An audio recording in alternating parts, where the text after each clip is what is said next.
পবিত্র ঈদ উল ফিতরের ছুটি চলমান, তা শেষ হলেই নিউজিল্যান্ডকে আতিথ্য দেওয়ার অপেক্ষায় রয়েছে বাংলাদেশের ক্রিকেট আঙ্গন।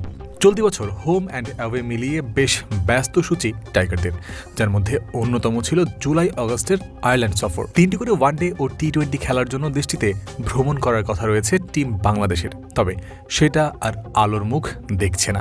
বাংলাদেশের বিপক্ষে এই সিরিজটা বাতিল করেছে cricket Ireland.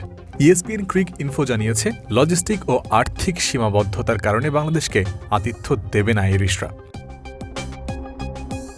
Ireland cricket board নিজেদের সামার সিজনের সূচি থেকে বাতিলের খাতায় ফেলেছে কেবল বাংলাদেশের সিরিজটাই। অন্যদিকে ভারত, আফগানিস্তান ও নিউজিল্যান্ডের বিপক্ষে সিরিজগুলো তারা খেলবে। আয়ারল্যান্ডের ক্রিকেট বোর্ড ওই সিরিজগুলোর খরচও বহন করবে। বাংলাদেশের বিপক্ষে লম্বা সিরিজটা বাতিল করে আফগানিস্তানের বিপক্ষে ম্যাচের সংখ্যা বাড়িয়েছে CA। আয়ারল্যান্ড বনাম আফগানিস্তান সিরিজে এখন ওয়ানডে ম্যাচের সংখ্যা দাঁড়িয়েছে 5টিতে।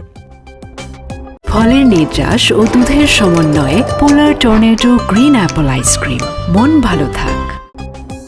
এদিকে আয়ারল্যান্ডের সঙ্গে সিরিজটি বাতিল হওয়ায় দ্য 100-এ মুস্তাফিজুর রহমানের NOC সংক্রান্ত কোনো জটিলতাই তৈরি হবে না বলে আপাত দৃষ্টিতে ধারণা করা যাচ্ছে। চলতি বছর 21 জুলাই থেকে 16 আগস্ট পর্যন্ত চলবে দ্য 100। আসন্ন এই টুর্নামেন্টের জন্য £1,00,000 দিয়ে তাকে কিনে নিয়েছিল বার্মিংহাম ফিনিক্স। আয়ারল্যান্ড সিরিজ বাতিল হয়েছে ওই সময়ে যদি নতুন কোনো সিরিজ বা টুর্নামেন্ট আয়োজন না করে BCB, তাহলে ক্রিকেটারদের অবসর সময় কাটবে, যার সদ্ব্যবহার মুস্তাফিজ করতে পারবেন দ্য 100-এ খেলে।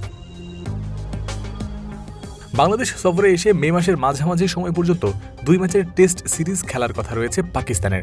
এরপর জুন মাসে সমান 3টি করে ম্যাচের ওয়ানডে ও টি-20 সিরিজ খেলার জন্য বাংলাদেশে ভ্রমণ করবে অস্ট্রেলিয়া। এই সিরিজ শেষে জুলাই আগস্টের লম্বা সময় ফাঁকা হয়ে গেল বাংলাদেশের সামনে।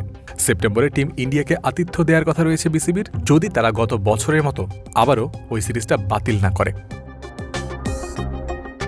এদিকে বাংলাদেশের বিপক্ষে হোম সিরিজটা বাতিল হয়ে যাওয়াতে ঘরের মাঠে মাত্র 8টা ম্যাচ পেতে চলেছে আয়ারল্যান্ড। আফগানিস্তানের বিপক্ষে 5টি ODI, নিউজিল্যান্ডের বিপক্ষে 4 দিনের 1টি টেস্ট এবং ভারতের বিপক্ষে 2 ম্যাচের টি-20 সূচি চূড়ান্ত হয়েছে তাদের জন্য। তাতে এক ইনস্টাগ্রাম পোস্টে হতাশাও প্রকাশ করেছেন আইরিশদের টেস্ট অধিনায়ক অ্যান্ড্রু বালবির্নি।